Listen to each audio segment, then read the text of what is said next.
கனமழை காரணமாக கோவை ஆட்சியர் அலுவலகத்தில் உள்ள வாகன நிறுத்தும் இடத்தின் மேற்கூரை இடிந்து விழுந்துள்ளது. இது தொடர்பான முழு விவரங்களை இந்த செய்தியாளர் தென்னிலவன் வழங்க கேட்கலாம். தென்னிலவன், அந்த இடிந்து விழுந்த பகுதியில் யாரேனும் அங்கு பாதிக்கப்பட்டுள்ளனர்? எத்தனை வாகனங்கள் அங்கு பாதிக்கப்பட்டுள்ளது?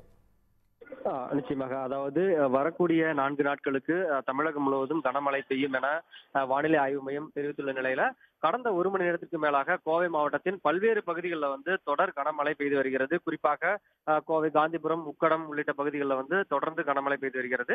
இந்த சூழலில் பாத்தீங்கன்னா, இங்க கோவை மாவட்ட ஆட்சியர் அலுவலகத்துக்கு பின்புறத்தில் வாகனம் நிறுத்தும் இடம் அமைந்திருக்கிறது. இங்கு பெய்த கனமழை காரணமாக அந்த வாகனம் நிறுத்தும் இடத்தில் இருந்த மேற்கூரையானது இடிந்து விழுந்திருக்கிறது. உள்ளே பாத்தீங்கன்னா கிட்டத்தட்ட 30க்கும் மேற்பட்ட வாகனங்கள் மட்டுமே இருந்திருக்கிறது. வழக்கமாக அங்க ஆட்கள் இருக்கக்கூடிய பகுதி. இன்று சனிக்கிழமை விடுமுறை நாள் என்பதால அரசு ஊழியர்களோ வேறு யாருமே அங்கு இல்ல. ஆனால் வாகனங்கள் நிறுத்தி வைக்கப்பட்டிருந்தது. அந்த வாகனங்கள் தற்போது சேதமடைந்திருக்கிறது.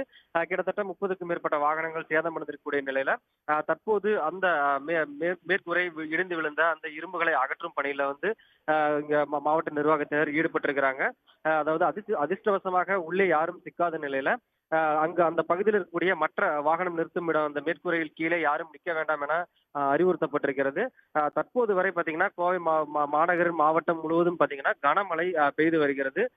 மேலும் முன்னெச்சரிக்கை நடவடிக்கையாக ஏற்கனவே அந்த பேரிடர் குழு இருக்கக்கூடிய சூழல்ல ஆபத்தாக இருக்கக்கூடிய கட்டடங்களுக்கு அருகே யாரும் நிற்க வேண்டாம் என அறிவுறுத்தப்பட்டிருக்கிறது. தகவல்களுக்கு நன்றி தென்னிலவன். உடனுக்குடன் செய்திகளை தெரிந்து கொள்ள சன் நியூஸ் பெல் ஐகானை கிளிக் பண்ணுங்க.